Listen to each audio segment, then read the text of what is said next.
the BalKony Chillz Podcast. Yeah. Are you ready for this? Today, we're going to be tackling something pretty wild. Remember those Bank of Uganda articles you sent? Oh, yeah, definitely remember those. Yeah, well, let me tell you, this is way more interesting than I initially thought. This is like a full-blown international cyber mystery. It's like something ripped from the headlines, right? Yeah. It has it all. Yeah, like a movie. So basically, a cyber attack on the Bank of Uganda, and millions of dollars were diverted, stolen, who knows. It's like a digital heist, you know? Yeah. And it really highlights how vulnerable financial institutions are in today's world. Yeah, exactly. But here's the thing, like right off the bat, you start seeing these conflicting stories. Yeah. So many different narratives going around. Media saying one thing, the government's pushing back. It makes you wonder who to believe. It's hard to know what's what, you know? And that's exactly why we're doing a deep dive on this. We got to untangle this web and figure out what really went down. So let's start with what the media was initially reporting. All right, let's go to the source. So they were saying hackers got away with a massive amount, like 62 billion Ugandan shillings, which is about 17 million US dollars. Yeah. And get this, they were claiming it all happened in like 60 seconds. 60 seconds. Yeah, it's insane, right? Yeah. Talk about a lightning fast heist. That's some serious speed. Right. But then the government came out and was basically like, hold up, not so fast. That's where things get interesting, a little pushback on the narrative. Exactly. So the Minister of State for Finance, Musa Sisi, he clarified that, yeah, okay, a breach happened, no question about that. But the actual amount stolen, well, it's still under investigation. And they're saying it's likely a lot lower than what was initially reported.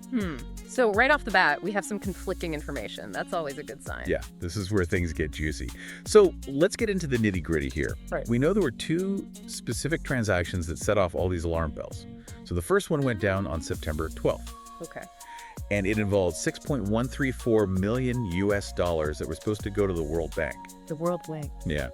But instead of reaching its destination, it got rerouted to this company, Roadway Company Limited, through MUFG Bank in Japan. It's wild. So they're hitting the big leagues. They aren't going after small change. Oh no, they went straight for the jugular.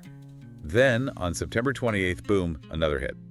This time, it was 8.596 million US dollars. That payment was meant for the African Development Fund, but it ended up with MJS International in London. It's almost like they're targeting these major institutions on purpose. Yeah, it's like they're making a statement or something, like, hey, we can hit anyone, anywhere. Now, here's a little glimmer of hope in all of this. Okay, good. The BUU, the Bank of Uganda, they actually managed to recover 8.205 million US dollars from MJS International. Oh, wow. So they actually got some of it back. Yeah, so that's something, right? Okay. And the deputy governor said they're working with international partners to try and get the rest of the money back. But there's a snag. Uh-oh. What's the catch? They're running into some serious roadblocks with the money that went to Roadway Company. Because MUFG Bank in Japan, they're not being very cooperative. That's not surprising, unfortunately. International cooperation in these kind of cases can be a nightmare. Yeah, it's like a jurisdictional tug of war. All these different laws, data privacy concerns, and sometimes it just feels like there's a lack of urgency. Exactly. And in the meantime, the money's just sitting there. It's frustrating. But hey, at least back in Uganda, they're not letting this slide. Multiple investigations are underway. Oh, good. They need to get to the bottom of this. So the Auditor General's doing a deep dive into how this breach even happened. They want to know, like, were there security gaps? Was there negligence? Makes sense. Someone needs to be held accountable. Absolutely. And on top of that, the Criminal Investigations Directorate, the CID, they're investigating the possibility of internal collusion. Oh, interesting. So they're looking at whether someone on the inside might have helped with this. Yeah. Could be someone who works at the bank or had access to their systems. It adds a whole other layer to this whole thing. A whole lot of layers to unpack here. Oh, and it gets even wilder. Yeah. The Bank of Uganda, they're flat out denying that their IT systems were directly hacked. Really? What are they saying happened then? They're saying that the instructions for these payments, they came from external sources. Oh, so they're saying someone manipulated the system from the outside without actually breaking in. Yeah, and honestly, that makes this whole situation even more intriguing. It's like, okay, so if it wasn't a direct hack, then what was it? Right.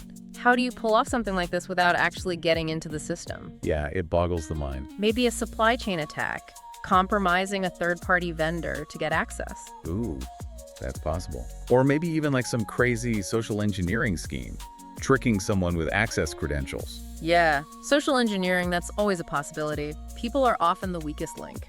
Ugh, so many possibilities. And it means the vulnerabilities go way beyond traditional cybersecurity. It's like a whole new level of cyber warfare.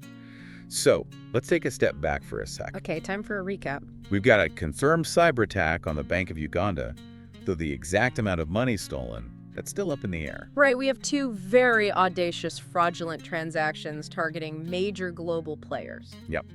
The BUUs managed to recover some of the money, but they're still working on the rest. And back in Uganda, multiple investigations are trying to figure out how this all happened. Right. And then there's the big question.